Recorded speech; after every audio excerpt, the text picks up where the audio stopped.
So today I'll be talking about a very brief life history of Srila Prabhupada before he arrived in the US. And the second part of my talk would be his memoirs, which were recorded as he took the monumental journey on Jaladuta from Calcutta to Boston. So we'll start with a little history.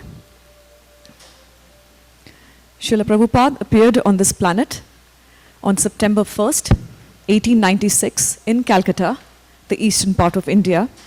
And the day he appeared was actually being celebrated as a festival of Nand Otsav. This is the day which falls right after Janmashtami. Prabhupada's father was named Gaur Mohan De, who was a cloth merchant by profession, and his mother was a simple housewife by the name of Rajni.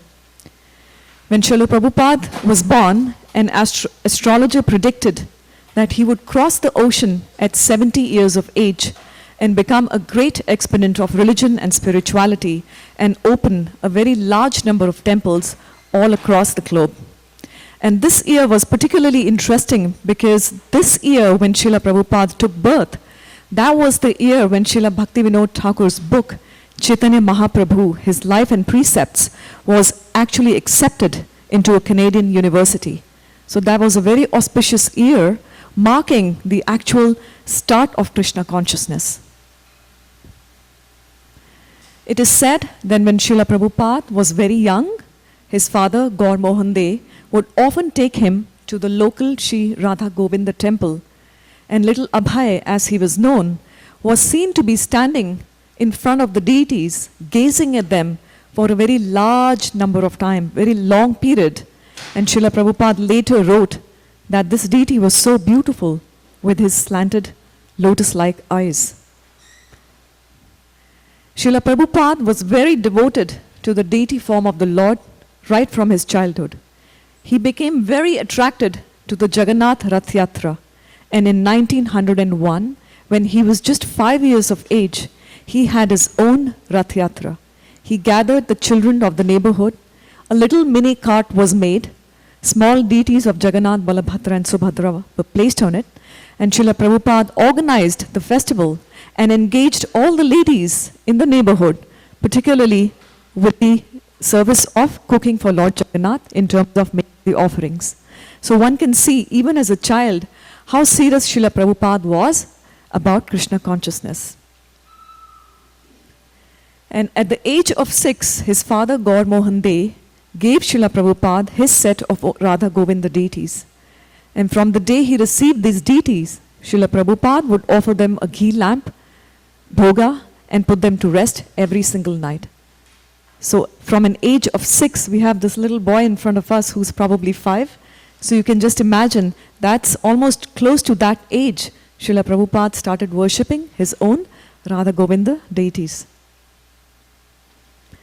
And as Srila Prabhupada grew, his parents were of course keen for him to get an education. His mother, Rajni, was very intent that Srila Prabhupada become a British lawyer. But his father, Gaur Mohan De, was very intent that he should become a devotee of the Lord. So Gaur Mohan De would actually teach him how to play the instruments, particularly the mridanga. Srila Prabhupada attended the Scottish Churches College in Calcutta, and at that point, of course, the entire country of India was under the regime of the British Raj.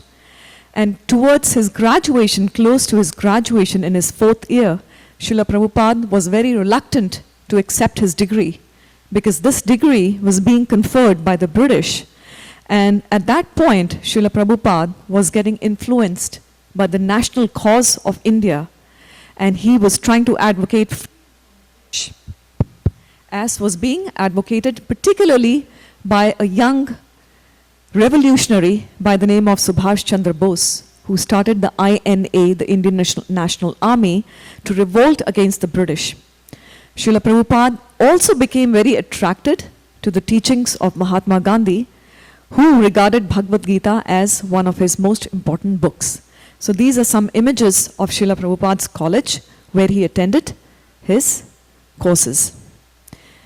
In terms of marriage, Srila Prabhupada got married to Radharani Datta in 1918 at the age of 22, and Prabhupada was blessed with 5 children, 2 girls and 3 boys. And this is a very classic, ancient photograph of Srila Prabhupada. The lady on the left is Srila Prabhupada's wife, Radharani De. And you can see Srila Prabhupada sitting in the center, holding his eldest son, Prayagraj. Next to him is his father, Gaur Mohan De. And right behind are other family members. This is an image which was, it's a photograph taken in Allahabad 1930, right after the passing away of Srila Prabhupada's father. Srila Prabhupada is on the extreme left, and there is his father's portrait in the center, and then there is his brother, Krishna Charan. And right on the floor are three of Srila Prabhupada's children, Prayagraj, Mathura Mohan, and Sulakshmana. Two other children are not featured in this photograph. They are Bhakti Lata De and Vrindavan Chandra. Vrindavan Chandra is still alive and currently living in Calcutta. In terms of employment, his father arranged Srila Prabhupada to have a job in one of his dear friend's industry. The friend's name was Dr. Bose, and he was a chemical industrialist.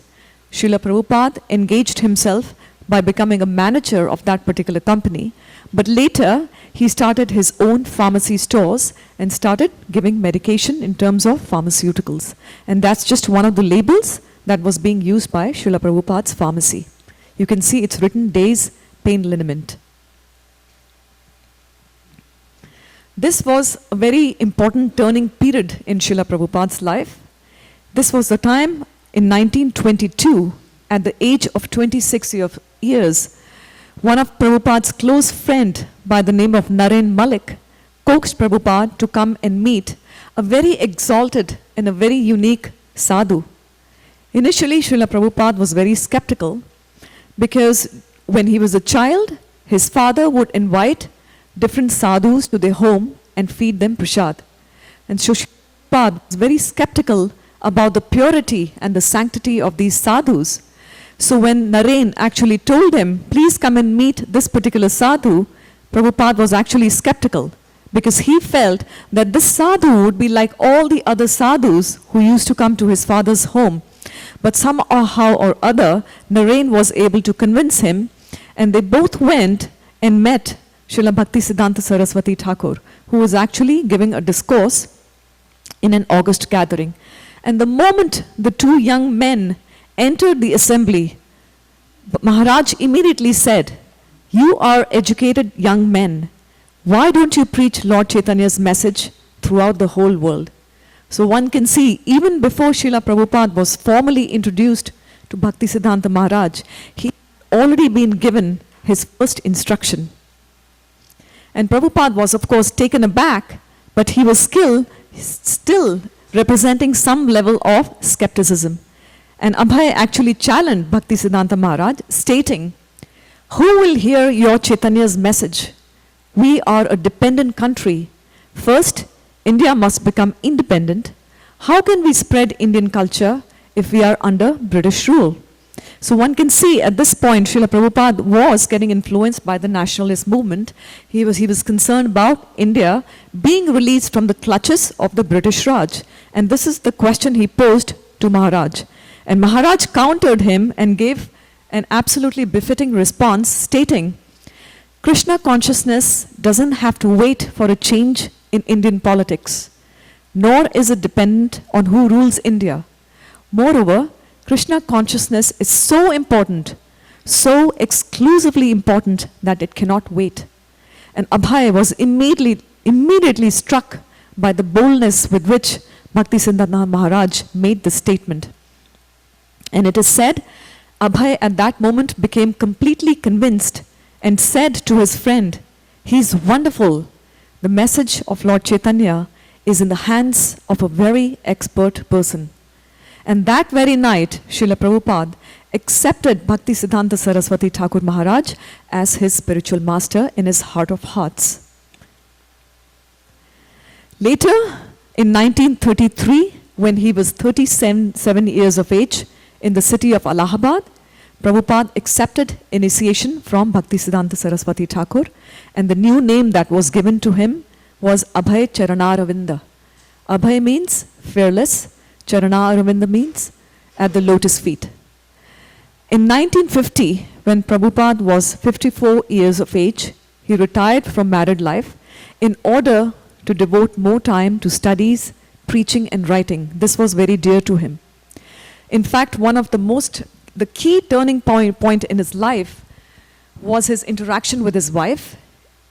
If you've read the Leela Amrita, one can see his wife, although supportive, was not fully inclined towards Krishna consciousness. And unfortunately, as is very common in India today, majority of the Indian population is addicted to tea. It's actually addictive. And likewise, like all the other populations in India, she was also very fond of her tea. And so Prabhupada put his foot down one day and said, it's either tea or me. And we know what she chose. She ended up choosing tea. And that was actually a blessing for Srila Prabhupada, because he was able to break away from his material responsibilities. And he didn't need to break away because he's a pure devotee. But he's teaching us, he's the Acharya, so he's teaching us by example. A pure devotee is actually not influenced by the material modes which are playing around him or her. But this was more of an instructive lesson for us to show us how important it is to break away from the material contaminations that we are subjected to every single day and really find out what the goal of a life is. In 1944, Srila Prabhupada single-handedly started writing and distributing Back to Godhead magazine, which is still being continued since 1944. And this was quite heart-wrenching, because it is said this was a sole endeavor of Srila Prabhupada. He was writing the magazine, he was distributing it personally, going to the hot streets in Delhi, walking out in the sun when the temperatures would rise to about 120 degrees. And he would go and distribute these magazines to the people. And at certain times, he would be turned away by the young people, stating that these magazines are not important for them. But still, Srila Prabhupada persevered, because he was very intent upon wiping out the nations from people's hearts and minds. In 1953, the forerunner of ISKCON was formed, and this was known as the League of Devotees. And that's a very classic image which shows you the League of Devotees office in Jhansi. And that's on the right is a prospectus that was used to advertise this particular organization. So this was sort of the child which led to the incorporation of ISKCON much later when Srila Prabhupada came to the US. Srila Prabhupada was given the title Bhakti Vedanta by his god brothers of the Gaudiya Vaishnava Society, and this was conferred upon him in 1947 in recognition of his devotional and scholarly qualities. Bhakti means devotion, and Vedanta means the end of knowledge. Considering Srila Prabhupada's extreme scholarly qualities, this was a very apt title that was given to him. Prabhupada took sannyas, accepted the sannyas order of life in 1959 when he was 63 years of age. He took sannyas from Keshav Maharaj of the Chaitanya Math, and this ceremony occurred in a temple in Mathura on September 17th, 1959. And it's very interesting, September 17th is the day when Srila Prabhupada arrived in the US and touched the Boston Harbor. And that is the day Srila Prabhupada also received sannyas from Keshav Maharaj. And once after receiving sannyas, he was known as A.C. Bhaktivedanta Swami. Prabhupada traveled to Vrindavan and lived there in Shri Radha Damodar temple, and it is said that he lived in extreme austere and humble circumstances. There are a lot of images which are available showing you his quarters. I just have few images here, but I would encourage you to look at these photographs and see how simply Srila Prabhupada lived. These are his actual quarters, where the monumental task of actually writing the Bhagavatam started there. In Vrindavan, Prabhupada stayed for several years, engaged in prayer, study, and writing. In these very quarters, Srila Prabhupada translated and wrote the purports to the first 3 volumes of the Bhagavatam before embarking on the journey to America. And these quarters, even today, are preserved exactly the way they were when Srila Prabhupada was personally present on the planet. How many of you have been to Radha Damodar temple and actually seen the quarters? For those of you who have not done so, I would highly encourage you. It's a feeling which cannot be described. You just have to be there and feel it with your heart. So this is a picture of the actual 3 volumes of the Bhagavatam that Srila Prabhupada wrote in Radha Damodar temple. And that's the first page of, as you open the book, that's the actual page of the Bhagavatam. And the year shown here is 1962. And it was published by the League of Devotees, Vrindavan. The first small book that Srila Prabhupada published was Easy Journey to Other Planets. And this publication was done in Delhi in the fall of 1960. We know Srila Prabhupada wrote a lot of small books, but this was the very first one he got published. At this point, the West kept beckoning Srila Prabhupada. Srila Prabhupada was given the order by his guru to go and preach in the West, and he had a very ardent desire to fulfill the instruction of his spiritual master. In 1965, Prabhupada was able to complete volume 3 of the Bhagavatam and get it printed. Srila Prabhupada states, quote, "I planned that I must go to America. Generally, they go to London, but I did not want to go to London. I was simply thinking how to go to New York. I was scheming whether I shall go this way, through Tokyo, Japan, or that way. Which way is cheaper? That was my proposal, and I was always targeting New York. Sometimes I was dreaming that I have come to New York." So at this point we can see Srila Prabhupada was very intent on fulfilling the desire of his spiritual master. And Krishna arranged a very mystical meeting of Prabhupada with a specific businessman in Mathura by the name of Mr. Agarwal. When Srila Prabhupada met Mr. Agarwal, he mentioned to him in passing, very casually and informally, that he wanted to go to the West and fulfill the desire of his spiritual master. And as it so happens, Mr. Agarwal had a son by the name of Gopal Agarwal, who used to stay in the US and worked as an engineer in Pennsylvania. And Mr. Agarwal was a very pious and noble soul, and he made every effort that if any sadhu wanted to go and visit USA, he would immediately write to his son Gopal and request him, "Why don't you sponsor this sadhu or that sadhu?" And Gopal would always do that. But in reality, none of the sadhus would actually make the effort for going to go to the US, or they would be facing some or the other difficulty. And so Gopal felt, it's okay, I can do one more sponsorship. They never expected that this would go through. So Mr. Agarwal requested Gopal to do the needful as he had done for other sadhus, because Srila Prabhupada requested that why doesn't his son sponsor his passage to the US. And just a few months later, when Srila Prabhupada was in Mumbai, he was contacted by India's Ministry of External Affairs, stating that the no objection certificate for going to the US was ready. Prabhupada was surprised, and this was a very pleasant surprise, because apparently all the documents which were taken care of by Mr. Gopal Agarwal were completely completed and received by the Indian government, and all the declaration forms were also received, which stated that Gopal Agarwal would bear all the expenses of Srila Prabhupada during his stay in the US.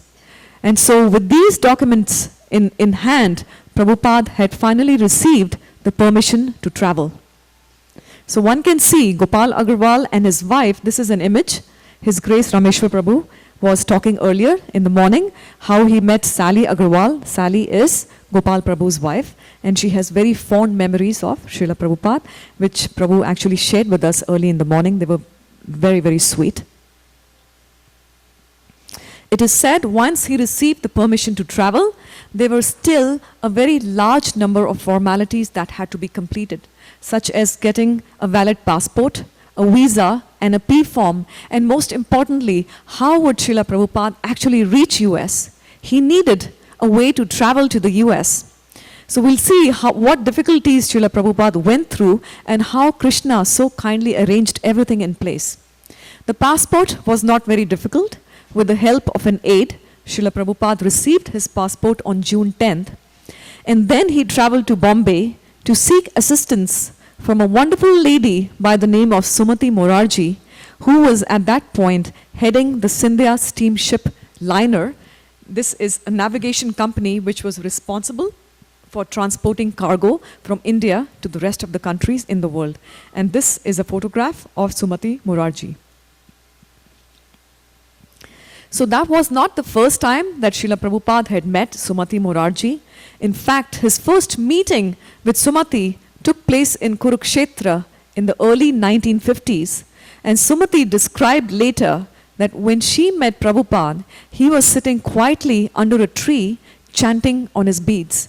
And at that point, he was still a married man. He had not yet taken sannyas. And when Sumati saw him in this particular demeanor, she was very impressed with his humility and devotion. And Sumati, being a very noble lady, donated a considerable amount of money to Srila Prabhupada for printing volume 2 of his Srimad Bhagavatam. So one can see how Krishna arranged this beautiful meeting between Prabhupada and Sumati Morarji, who actually played a very important role in getting a travel fare for Srila Prabhupada. So this particular instance is very interesting, and if you read the Leela Amrita, you can see how very determined Srila Prabhupada was to come to the US, and what a high level of perseverance he practiced. He went to Sumati Morarji's office, the Sindhya office, and he spoke to the secretary there, stating that he wanted a free travel fare to come to the US. And when this was conveyed to Sumati in her office, she immediately declined. And we know the story why she declined. It's not that she had ill intent. She was completely thinking about Srila Prabhupada's welfare, and she was concerned about his health. She felt he was too old. He was 69 years of age at that point. She felt that that's a very ripe age for someone to go to a country which is completely foreign, where even food would be very hard considering Prabhupada's diet. And so, the first declining message came to Prabhupada, and Prabhupada did not give up. In fact, he persuaded her secretary, Mr. Choksi, to speak up on his behalf. And Prabhupada actually coached Mr. Choksi, stating exactly what Mr. Choksi needs to say to Sumati Morarji. And Prabhupada states, quote, "I find this gentleman very inspired to go to the US and preach Lord Krishna's message to the people there." And Prabhupada told Mr. Choksi, these are the exact words that you should tell Sumati. But unfortunately, Sumati was not swayed. And again, after listening to this, she said, no. So at that point, it is said, Prabhupada became a bit upset and requested a personal interview with Sumati. He wanted to meet her personally and express his desire to her. And when he entered her room, a very noble and simple and humble person, he simply said, with full desire in his heart, "Please give me one ticket." Sumati saw his total commitment and determination and perseverance to follow the instructions of his spiritual master, and at that point, her heart melted. And it was not possible to deny him a place on her ship, which was known as Jaladuta. And she finally said, yes, I will give you a free travel fare on my ship Jaladuta, which is set to sail on August 13th, 1965. So these are the majority of the formalities which needed to be done, but there were still a couple more. There was more paperwork. The P form was a very important form. At this point, it is said that Srila Prabhupada had his passport, he had his visa, he had all the no objection certificates cleared, he had a travel fare, but the one form that was very much required before the Indian government would allow him to step out of the Indian soil was the P form. And so I did a little bit of research to find out what the P form is, because that's not used these days. The P form is a form which is actually given by the banks, where you have an account, and the banks have to state that you don't owe any debt to the Indian banks. And once that clearance is given to the Indian government, the government lets you go. So this P form was the last hurdle, and this proved to be a major difficulty. Because when Srila Prabhupada approached the bank manager, the State Bank of India, the manager flatly refused to approve the form. And the reason was very simple. The manager said, we normally give the P form only if the sponsorship is conducted by an institution. Unfortunately, you're being sponsored by a private individual, and so it is not possible for me to approve this P form. You can just imagine how disheartening that would have been for Srila Prabhupada, when everything was in place and this last one bit of form was not being approved. But we know how determined Srila Prabhupada is, and he chose to spoke the chief executive of that manager, and that manager finally said yes, he could see Srila Prabhupada is very determined and he's going for a noble cause, and he said yes, I will approve your P form, and that was the last formality. So at this point, Prabhupada had all the major paperwork done, and the final arrangements in terms of clothing and getting his supplies ready was actually done by Mr. Choksi, who was the secretary of Sumati Murarji. It is said Mr. Choksi went shopping and spent about 250 rupees, which was quite a good deal in those days, and bought Srila Prabhupada new clothes, new dhotis, some woolens, because in New York, when Prabhupada would arrive, it would be close to fall, which would be very cold. Mr. Choksi was also responsible for printing 500 copies of a small pamphlet containing the 8 verses written by Lord Chaitanya, as well as an advertisement for Srimad Bhagavatam. So we can see here that Mr. Choksi was also playing a major role. It is said Prabhupada arrived in Calcutta just a few weeks before the Jaladuta's departure. Unfortunately, he had nowhere to stay. And this comes as a very major surprise. Calcutta is a place where Srila Prabhupada was born. That's the place he was raised, but he had nowhere to stay because he had broken or left his connections with his family. And the mood that Srila Prabhupada talks about is actually reflected in one of his very beautiful writings, the Vrindavan Bhajan, which I will read for you. Quote, I have my wife, sons, daughters, grandsons, everything, but I have no money, so they are a fruitless glory. Although in the city he had been so carefully nurtured as a child, those early days were also gone forever. Prabhupada continues, where have my loving father and mother gone to now? And where are all my elders who were my own folk? Who will give me news of them? Tell me who. All that is left of this family life is a list of names. This is the mood that was reflected by Prabhupada when he was in Calcutta and he had nowhere to stay. But Lord Krishna is so kind. He arranged another person to come in contact with Prabhupada, whose name was Mr. Sisir Bhattacharya, and he was a very accomplished Kirtan singer. He was neither a relative nor a disciple, not even a close friend of Srila Prabhupada.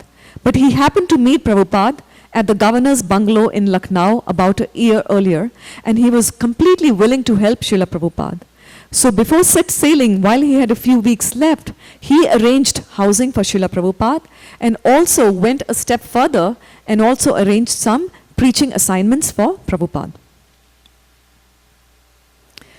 Just a few days before setting sail, Prabhupada went to Mayapur on August 6th to visit the Samadhi of his spiritual master, Bhaktisiddhanta Saraswati Maharaj, to pray and ask for his blessings. And these are some of the images of Maharaj's Samadhi in Mayapur. On August 13th, the monumental day, Prabhupada took a taxi to the Calcutta port. Just a few friends, along with his son Vrindavan, came with him to bid him goodbye. And Prabhupada writes in his diary, today at 9 a.m., embarked on MV Jaladuta, came with me Bhagavati, the Dwarwan of Sindhya Sansir, Mr. Sen Gupta, Mr. Ali and Vrindavan. Prabhupada at this point carried a Bengali copy of Chaitanya Charitamrita, which he wanted to read on the way to the US.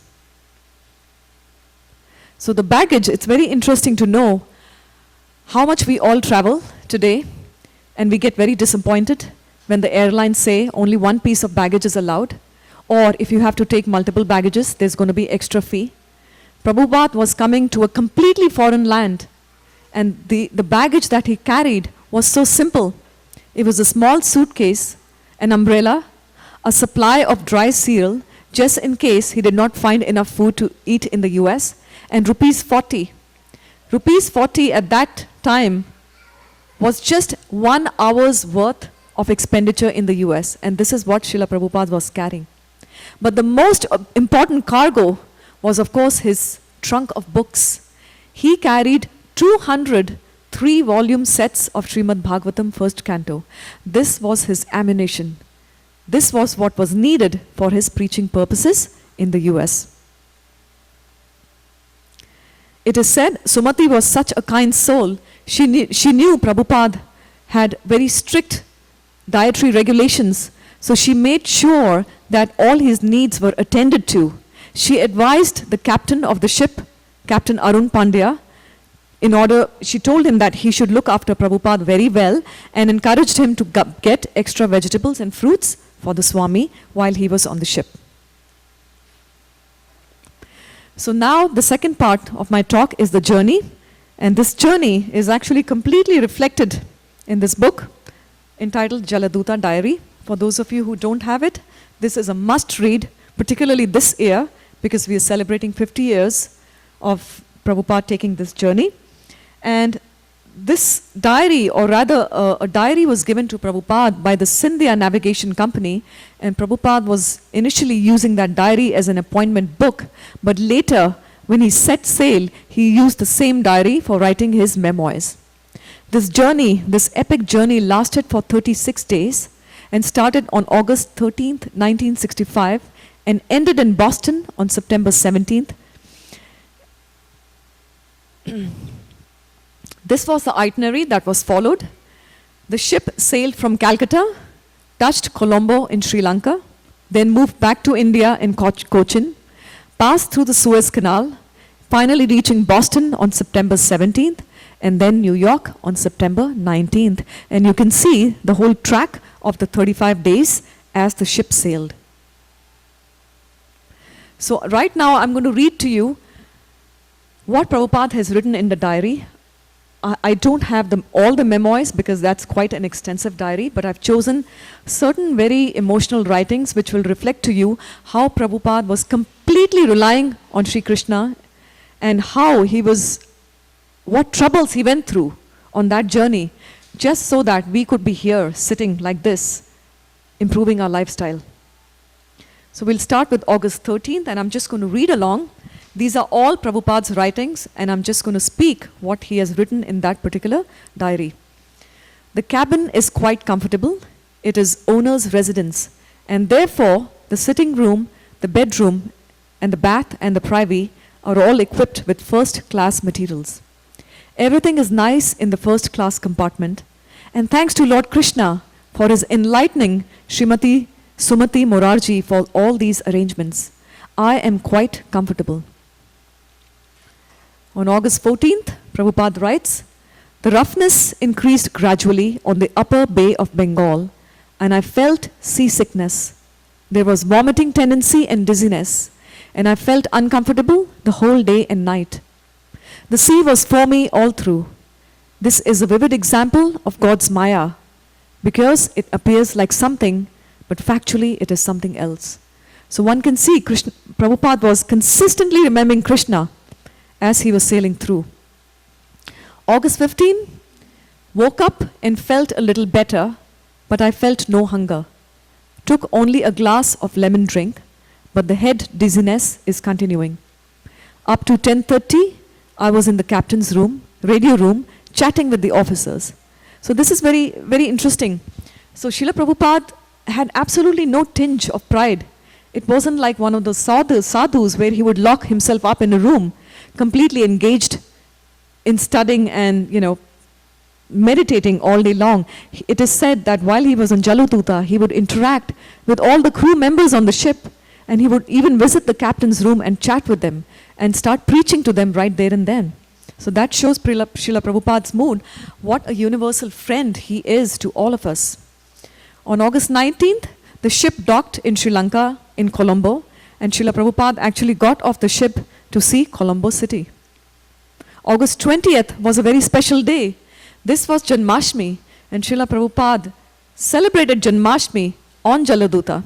Prabhupada writes, today on 20th August, the captain arranged for a meeting on board on account of Janmashtami day, and I spoke for an hour on the philosophy and teachings of Lord Sri Krishna. All the officers attended the meeting, and there was distribution of prasadam.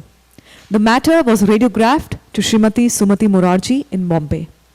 So you can see in Janmashtami there was a very nice celebration where Srila Prabhupada actually gave a class. On 23rd, he wrote, today Annada Ekadashi, my seasickness again began. Headache, vomiting tendency, no hunger, dizziness, and no energy to work. It is continuing. And this still continues on 24th. My seasickness is still continuing. I take my meals once only, but today I could not take my full meals also, although I was fasting yesterday. I am feeling uncomfortable.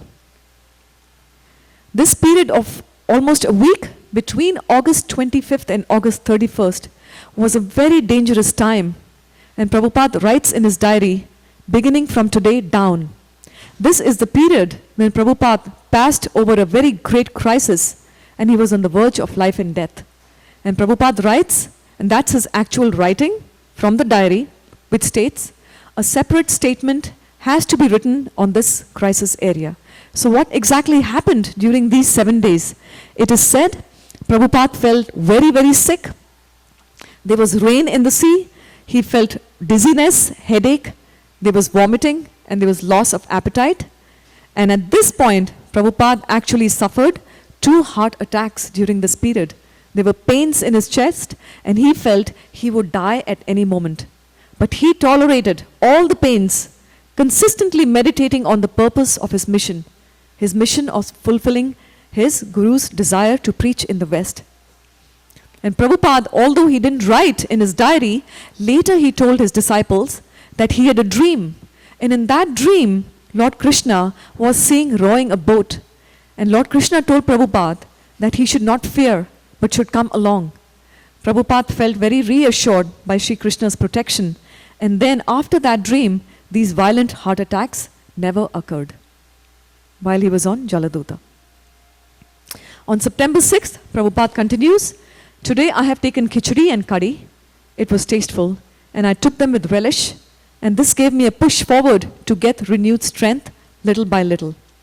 On the 7th, today Baraha Dwadashi observed, the best atmospheric condition on the Mediterranean Sea. So we can see how Lord Krishna is working.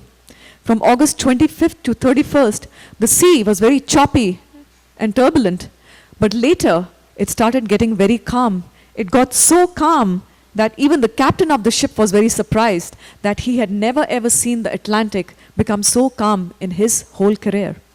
On the 9th, Prabhupada writes, till 4 o'clock afternoon, we have crossed over the Atlantic Ocean for 24 hours. The whole day was clear and almost smooth. I am taking my food regularly and got some strength to struggle.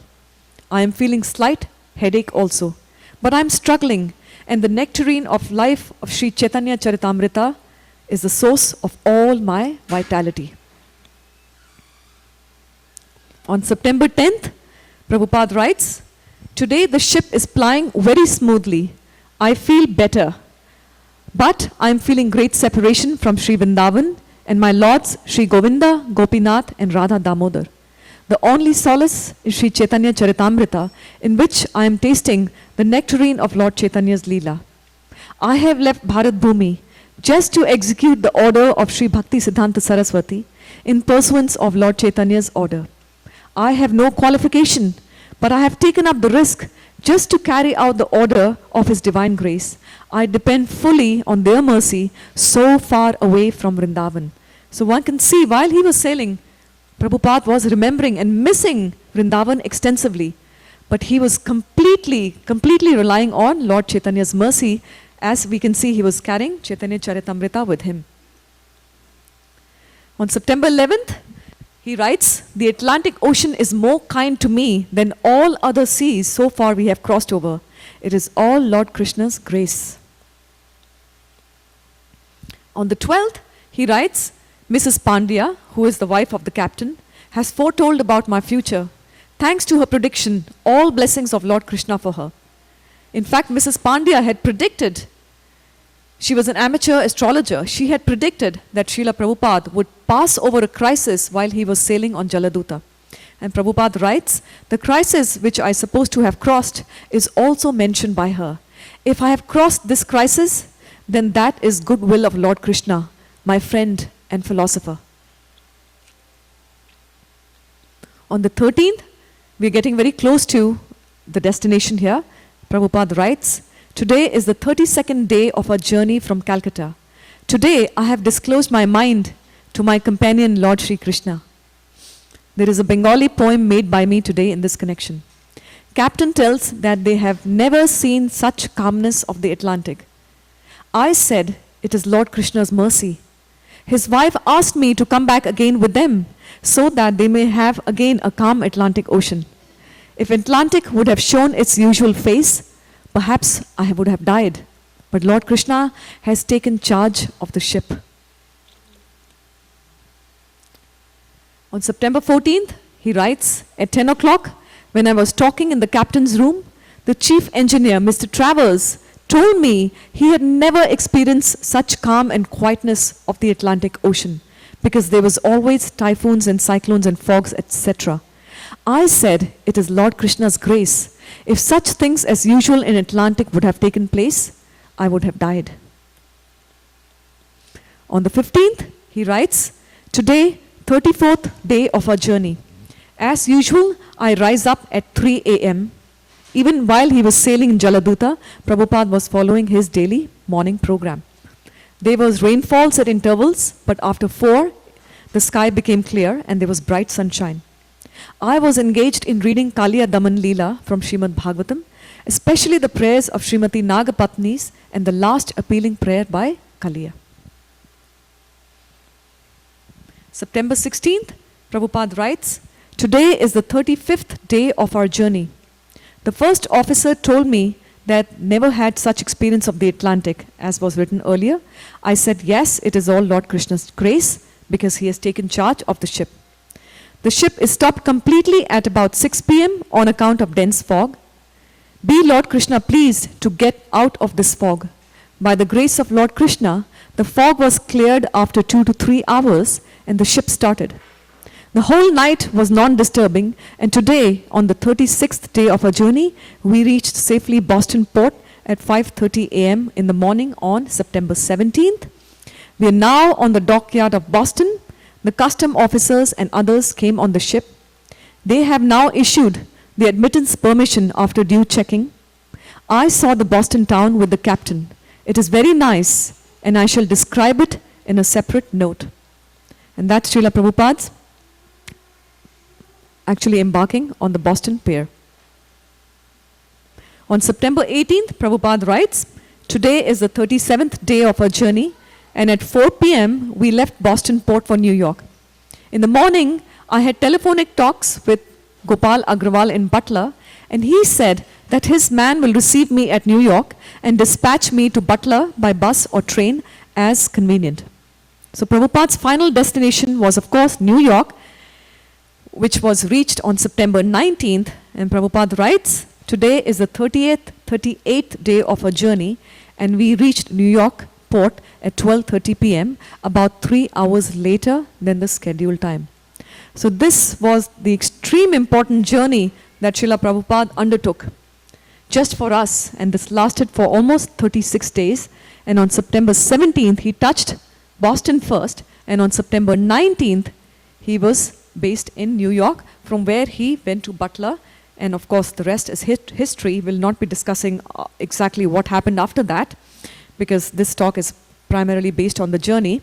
But Srila Prabhupada has written some very wonderful prayers that I wanted to share with you, and I will not be speaking, but I would like you to read them on your own.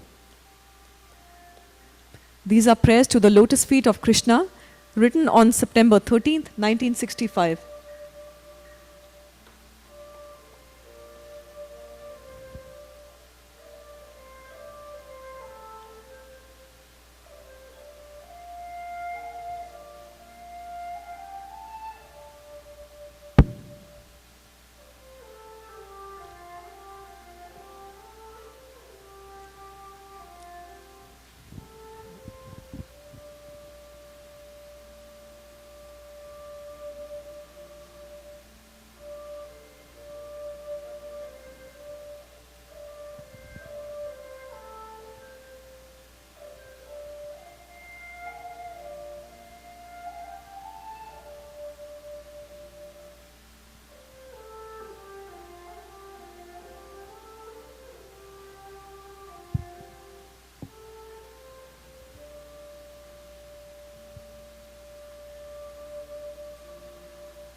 This is the pamphlet that Srila Prabhupada brought for his preaching purposes, reflecting India's message of peace and goodwill.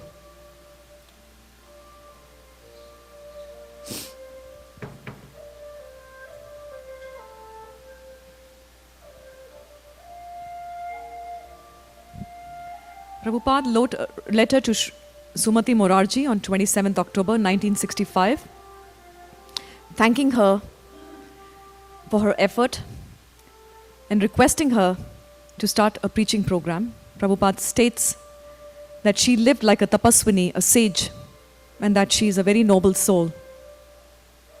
He wrote a very wonderful letter and maintained connection with Sumati Morarji even while he was in the US.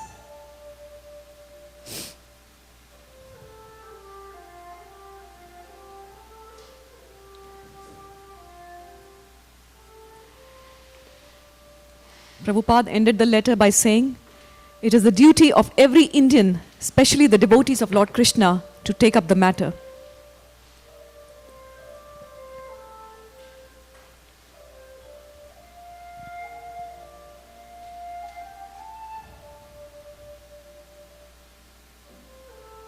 And Sumati Morarji had written to him, "I feel that if you should stay there till you fully recover from your illness, return only after you have completed your mission." And Prabhupada wrote back to us that yes, we can fulfill the mission very nicely, declaring the glories of India.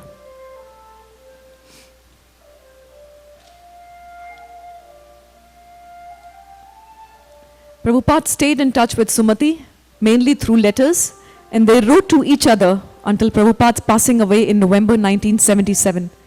Sumati passed away 21 years later. Sumati once wrote, "It is not purely for business motives that we today concentrate on shipping. It has been the Indian tradition to export the best to foreign countries." She was writing from the point of a profession, but this was never truer than when she helped Prabhupada travel to the Western shores. thus exporting to foreign countries the best India has to offer. And that was Srila Prabhupada.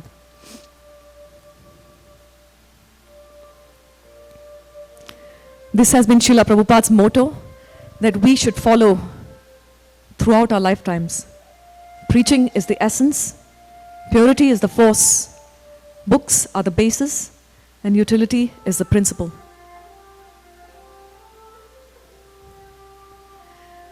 This was very interesting.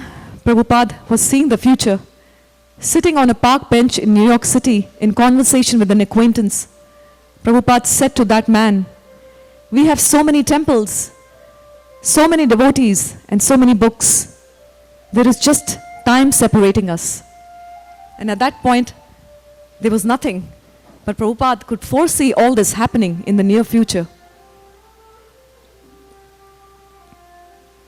The prophecy that an astrologer had made about Srila Prabhupada, he had said, "This is the face of the most powerful spiritual personality on the planet. I can tell you from his face that he can make a house in which the whole world can live peacefully." And this prophecy has come true. We know that.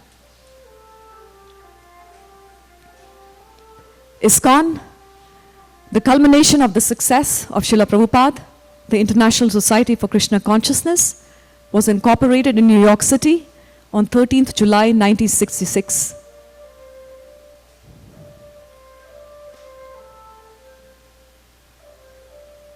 So some of the facts, just to round up, to show you what Prabhupada has achieved. Before 1965, he was struggling completely alone. And just to show you his accomplishments, which are absolutely amazing, there are just a few slides that I've borrowed from ISKCON Desire Tree. He translated and wrote purports to 18,000 verses of the Bhagavatam. If you read one verse a day, it would take you 49 years to complete the entire Bhagavatam. He wrote 700 Bhagavad Gita verses and purports. If we read one verse a day, it would take 2 years. He also wrote 17 volumes of Chaitanya Charitamrita. If we read one verse a day, it would take us almost 32 years. Reading one book per week would take us 3 years, and one book per month would take 13 years. He wrote teachings of Lord Chaitanya, Nectar of Devotion, Ishopanishad. He wrote Back to Godhead, which at one point was distributed in excess of 1 million copies per month. Under his direction, hundreds of illustrations were published and dozens of music recordings were made. When this was all done in 10 years, he wrote 7,000 personal letters to disciples, 11 volumes of Bhagavatam lectures, 7 volumes of Gita lectures, 42 volumes of Darshan conversations, 108 temples were built, and more than 4,700 disciples were initiated by Prabhupada. In terms of travel, the total number of countries visited, 26. Total number of places traveled, 98. Number of times Prabhupada traveled at the age of 70, 226. The top 5 countries visited by time spent, USA followed by India. Top 5 cities, we're very honored that the top 5 city where he spent the maximum time, Los Angeles was number 1, followed by New York and Bombay. And top 5 cities by visits, Bombay was first, Los Angeles third. All glories to His Divine Grace, Srila Prabhupada ki Jai. I have just a last 5 minutes. I would like you to see glorifying the 26 qualities of the Acharya of this world. And I'd like to thank you for your attention.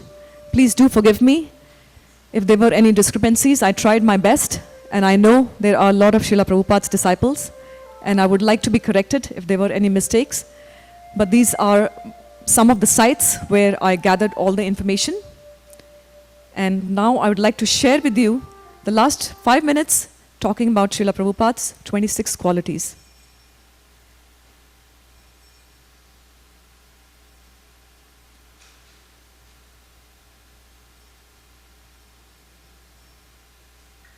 This can be very emotional. So if you have tears in your eyes, please don't be worried.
Hare Krishna. Thank you so much for your attention.